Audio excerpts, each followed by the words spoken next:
the king of comedy. Not be say anybody just arrange the crown anywhere. Now we choose to call him that way. Please give it up for my daddy in the industry with the loudest ovation. Make welcome Mr. Ali Baba. Tell us about growing up. Growing up was adventurous. Growing up was between the barracks and Warri. I think my first 10 years were in Warri. And then my dad moved to Lagos, Ojo Cantonment, because he transferred the service from the Nigerian teaching service to the Nigerian army. And so we moved to Lagos. And we first stayed on Ojo Road, number 5 Ojo Road. From Ojo Primary School or St. Michael's Primary School, Ojo, I went to Command Secondary School, Ipaja, and left there because I did not have passed out from Command Secondary School, Ipaja, Lagos, and I needed to have maths because the course that I wanted to read, which was law, demanded that you either have a pass in maths or a credit. And maths and I were very irreconcilably apart.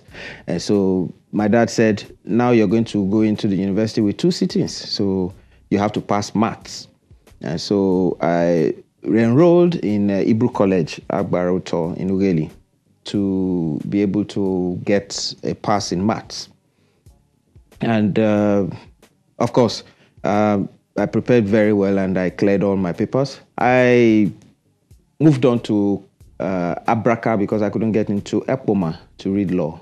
My result was good. I think I had 246 at that time, but I couldn't get into law because the cutoff mark was 250 something. I then went to Bender State University, Abraka campus to read religious studies education. After a year in Abraka, I came to Epoma to try and get into law. And it was still difficult with direct entry. And my dad said, okay, there's no need to go back to Epoma, so you can just continue your religious studies. This time, no education, because the other course was a combined honors, religious studies education. So now I was going to do religious studies and philosophy, which was another combined honors. And that was what we studied for 4 years.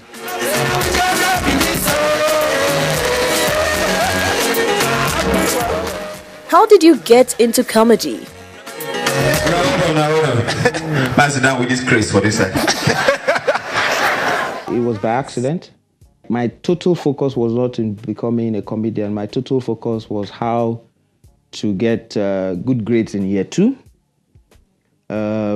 possibly make a 2.8 or 3 points and cross over, because I was told that if I could get a 3.5, that I would be accepted in year 2 of law. But in between that time, there were so many riots. There was the SAP riot, there was the National Association of Nigerian Students riot, there was the Gulf windfall riot, and there were so many riots then. So we all kept going back to school. However, I must say that at that time in school, we had some very active activists who were activists and showed that they were activists. If there was no water, we fought, they closed the school. If the buses were not working, we fought and they closed the school. So we were either going home, shut down lectures, and we sat down to watch movies, and movies then were on VHS, and so people bring them and we watch. What was happening was that every time we had a movie in the buttery, and I walk into the buttery, I was always passing comments, and some of the comments were considered by the people who were in the students, undergraduates at the time, as funny. And gradually, it became a clique thing. Every time there's a show in school, some people will buy me tickets and some people will invite me to come and sit with them so that I can pass funny comments as a heckler and so that they could enjoy the show more. We were experienced. Now, brimming with that understanding of the fact that we were experienced, we now still came to school and found out that all the stuff we've been seeing in movies, striptease, people making out in cars and all of that stuff could happen in school. So when there was a show that said there was a lady that was going to come from Lagos and she was going to do striptease, of course, everybody bought tickets. And so we went, and she came on stage, took off, and she had so many clothes on. We didn't understand why, because when they said striptease, we thought she would just come, take one thing off, and we had seen everything. But she was going from one piece of clothing to the other, one piece of clothing to the other, and was taking them off bit by bit. And so when she finally got to her undies and bra, she ran off the stage, and students went gaga. Because of the kind of cult following that I'd built, I was made to go on stage and pacify the student. I went on stage, I pacified the student, we cleaned up the stage. I went backstage, convinced the lady to come back on stage, gave her some confidence, and told her that there's nothing that these people would do to her, that I was going to stand by her, let her just come and finish what she was doing. And so she came on stage and finished her stuff. And she had very good statistics. So by the time she was done, the school went gaga, the whole show was good, and it went on. From that day on, there was no show that was held in school that I was not a part of. It's either I was a co-MC or I was performing as a comedian, and the rest is history. My real names are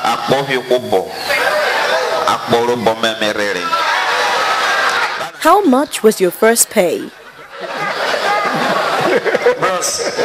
No, don't leave her for that half. 50 naira. 50 naira was my first pay, but the person paid 30. His name is Percy Okoje, Barrister Percy Okoje. He's a senior lawyer now in Benin. He still owes me that money. He paid me 30 naira. I was supposed to pay me 20 naira balance, and still didn't pay the money anyway. But he's my friend now. We had an agreement that when the show finishes, he'll pay me the balance. So he paid me 30 naira. But I think the show did not work. Remember the first show that I said I was called on stage that there was a stripper. I wasn't paid. But because of the effect I had and the impact I made in that show, the subsequent show that was coming, I had a guy called Eddie Igberaise, who was my first manager, who said, no, you don't need to negotiate. I will go and negotiate with the guy. I'll tell him to give us 100 naira. 100 naira was what I got as monthly allowance, sometimes 150 naira. And he said he was going to ask for 100. I said, no, they won't pay you. Tell the guy to give you anything. He said, no. So he came back to the hostel and said, guess what? I said, what? He said, they're paying us 50 naira. He and I hugged ourselves. And it was like we just won a jackpot. And he said, you know what? Let's just leave school. Eddie Guerra says a madman. He said, let's just leave school. Let's just leave. Let's quit. This is how big men make money. Let's quit and face comedy and leave. He was in sociology, I think, or post-science or thereabout. So Eddie now went and came back and said, you know what? They're also going to give us drinks and food. And then any other show that they have, they'll pay us before the show. So don't worry. So anyway, I got 30 naira and the 20 naira we were expecting. But because the money was was not expected, we didn't even bother to ask for the 20 naira. But anytime we saw the guy, we just like, you're owing us, so you're owing us. And subsequently, it now became 15 naira, then went to 100 naira, went to 200 naira within campus. Then anytime I went to Yaba Tech, went to Auchi Poly, Uniben, Uniport, we charged between 150 and 200 naira. They were walking from Dolphin to Obalende. Riot started.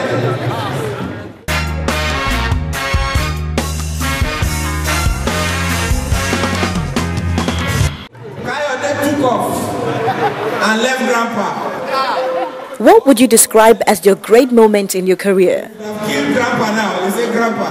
Is this Breakthrough period in my career would be when I performed for Abacha. I had been doing a lot of stuff, and this is it. I was performing at Officers' Mess. Because I was a barracks boy, there were several people who I knew. Some of the people who were in Nigerian Army or JO, some of them have become captains, some of them have become first lieutenants. And then even some people that graduated from school with me had also joined the army. One of them was a major, and who was an older colleague in school. And he used to take me to the barracks to the officers' mess. And in one of all those performances, somebody said, oh, there's somebody here that would like to meet me. And I greeted him, and he said he would take me to Abuja to go do some stuff. I said, okay. And they took me to Abuja severally before IBB stepped aside. So when IBB stepped aside, in the interim government came on, things were not as easy as it was or so good. So I wasn't going to Abuja as such. Then Abacha took over and things started happening. And the young man that I was talking about happened to now be Mustafa. And so Mustafa invited me to come perform severally at the villa. And after I performed at the villa, I now did a cultural night that I worked with Ike Nandagoba, and we emceed an event of blessed memory, I had to add. And he told me to go on and introduce one other segment. And it was a cultural troupe. Akwa Ibom was created by Abacha. I don't know the relationship that he had with the Akwa Ibom people, but because he created Akwa Ibom, the Akwa Ibom people always sent cultural troops to Abuja for anything that he did. And one of those cultural troops came to perform. And when I introduced them, Ike Nandagoba allowed me to introduce them. So I introduced them. When they came on stage, I noticed that Abacha was still wearing his dark shades, ribbon, the type you fold into one purse like this. And I said, Your Excellency, sir, the cultural troupe that I'm bringing on stage are from Akwa Ibom. And the girls are really voluptuous and very sexy. And I don't think you'll have a good time if you're wearing those shades because you will not see anything. By the way, sir, it's past 9 p.m. I don't know what you're wearing your glasses for. And the hall went quiet. He started laughing, and then they joined.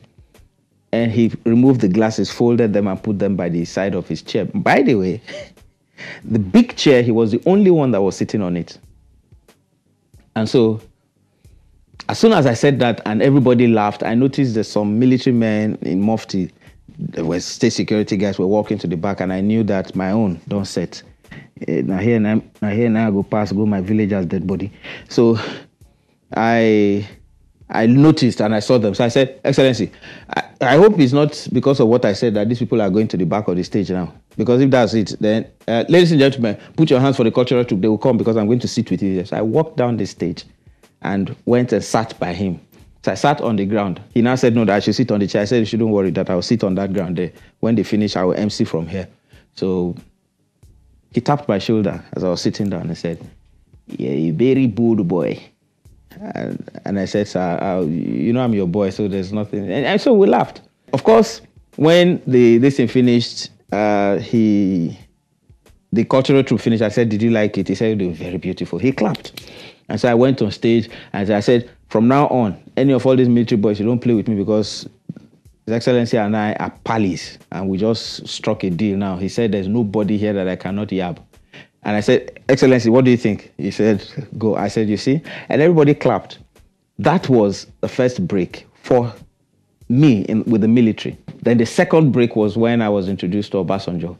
What I would say is that most of this introduction to all these heads of state broke the ground. It's like when people want to build some wonderful landmark buildings, they say groundbreaking. Those times, it just broke the ground.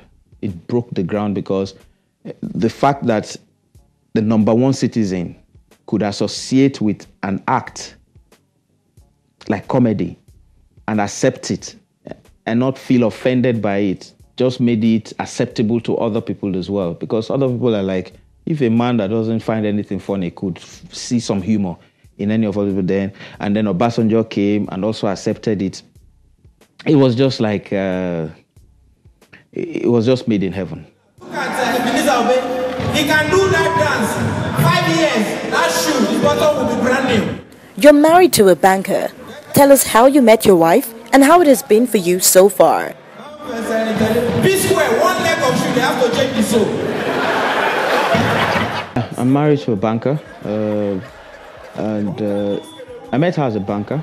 I was working in NTA, signing my pink forms. The pink forms were the forms that we used to sign to get 5,000 naira for our roles in 5,500 or 5,000 thereabout.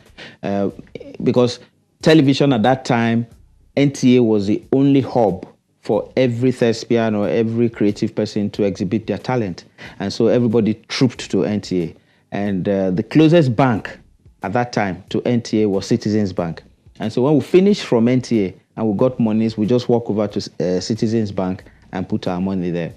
And so I opened an account with Citizens Bank. By the way, I was hanging around Babbage and Yabatek at the time because I was homeless. So I was living in the front, the ocean view of Babbage.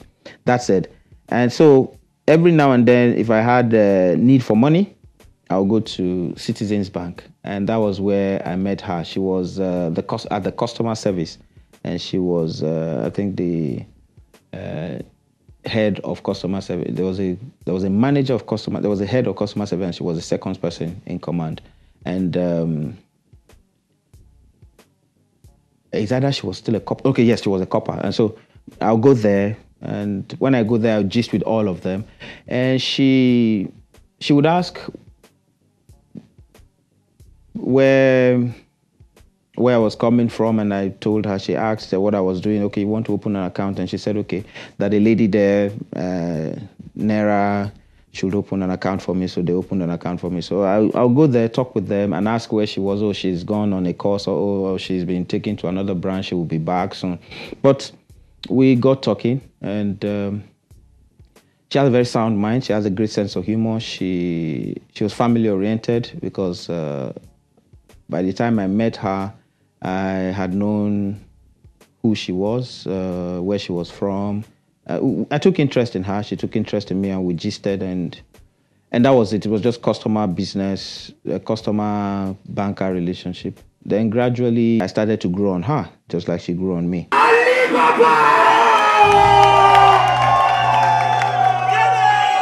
What are the tips for a successful marriage? Let me tell you, every relationship works differently because of the orientation of the people involved. What happens with a lot of people is that somebody who grew up in a very rich home cannot begin to advise somebody who grew up in a poor home on how to manage relationships because these people have been rigged differently. So sometimes you meet somebody who believes that the only way they think you love them is if you show them that you have money to spend on them. There are some other people who believe that the only way you can show that you love them is when you make sacrifices. You're supposed to travel, but you say no, you won't travel just so you stay with them. Some other people believe that to love them is to be seen every time. So if you work in Ikeja, you have to drive to Victoria Island every day to see them. That way they believe that you love them. So everybody has a different understanding of what love is. And it is what the person understands about what love is that determines what kind of relationship you have with the person. If the person thinks that spending money on them shows that you love them, if you like, have the best character. The day somebody showers money on them, they will believe that the person has more love for them than you. If you meet somebody who believes that family is the strongest bond, and then you now come in contact with somebody who thinks family should just be left alone, you now have differences in opinion, and it will affect your relationship. It is difficult to say what the magic tips are to have a successful marriage, but what I will say is that once both of you know what you want out of the relationship, you can tattoo your names on yourselves. Your Excellencies, I can't do it like Jimmy does it. No, that's a high pastor. Please give him a round of applause. Jimmy! And it's that hype that is making him lose weight. What inspires your jokes? Goodness, all right. All right. One is that I have to be top-notch every time. I have to research and be fresh because every time you create a joke and it goes out of your mouth into the pool of jokes, know that there are 20, 30 people who have been waiting for something like that so they can grab it and add to their own chest of jokes, because some of them are not creating, they are just repeating. I believe that our industry is one that needs a lot of creativity. I come to industry night but sit quietly because Jimmy and I say that we don't find our mates. Yes, I was told to dress like the young ones today. What is your take on upcoming comedians? So I do. I'm even sagging right now. There are a lot of them, but the thing is that gradually we're beginning to see that of maybe like 60 to 70% of them, they come for the money. Like Nyanya would say, they didn't come for the job per se. They came for the money because once they've seen how somebody who started performing just 5-6 months ago is dressing well, living large. I need to say this. I've said this before, but I need to, so that it is clear when I talk about how people are coming in for the money and not really because they have something to add to the pool of jokes. Somebody is hustling, trying this and that, and he's not making it, and then finds out that some people are making it without learning how to speak English. All he just needs to do is repeat jokes at a wedding, and he gets paid 50,000 naira. He does it at another wedding, he gets paid 50,000 naira. His rent is 100K. In about like 3 months, the guy has made the rent, bought a car, and is living well. He dresses well. Anytime there's a show, and another guy is there looking at him and like, what is this guy telling at these events that they're paying him that kind of money? And so he too begins to buy CDs of Night of 1,000 Laughs, AY Show, Crack Your Ribs. He buys all the CDs and watches them for like 2 weeks regularly. He plays it in the morning, plays it in the afternoon because he doesn't have any other job anyway. And by the time he has crammed all of those jokes, he believes he's now a comedian. And so he joins the fold. We've had some awesome comedians in the last 20 years. And these comedians have been doing very well. They've been creating jokes. They've been redefining the space and pushing the envelopes. They have taken the stand-up comedy act to different levels. And some of them even have helped to create a new generation of comedians. They're talking about somebody like AY. Basketball started with Humor Unlimited. He was creating comedians. Then AY too now started open mic night and started creating. So you find that we've had my generation, the basketball generation, the Sheila generation, that has also now led to another generation. So we're looking for the fourth and fifth generation of comedians. I must say that the comedians have done very well. If I were to give them a mark, I would say 60-70. We all have gotten up to 60-70% because we've not achieved the full potentials of our business. What things do you think the comedy industry need to improve on?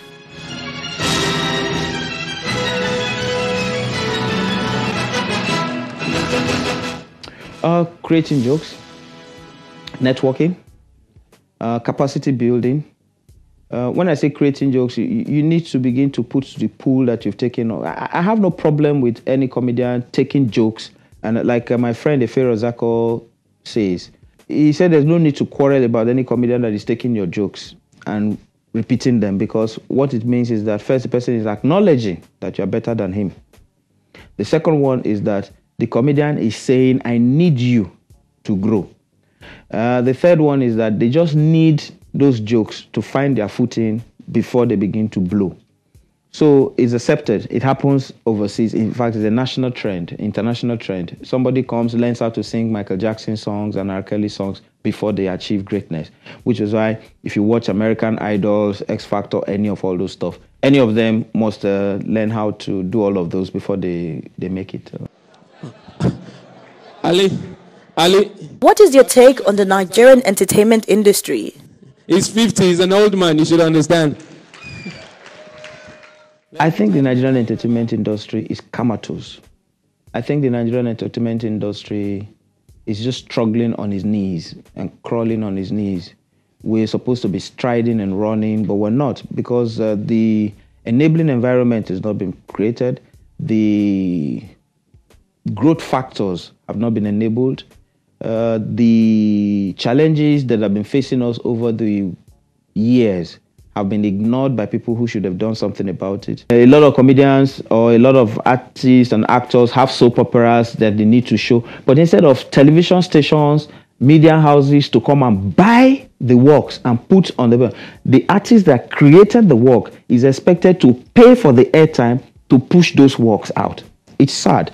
It's the same thing with the music industry. Somebody that has created a music, created songs, shot his video, needs to pay for the music video to be played so that people will enjoy the station.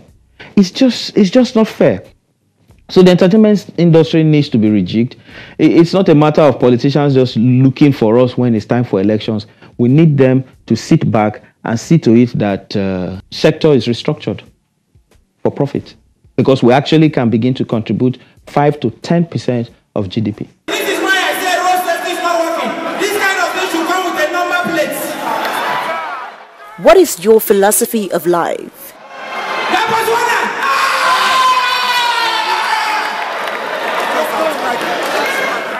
That if your success does not make any other person successful, you have failed. Because it is a success that you made of yourself that will make any other person think of what you're doing as something that they can do as well. So if your success makes another person successful, then you have succeeded. But if your success is the type that makes any other person's own kind of success cripple, then you have not made it.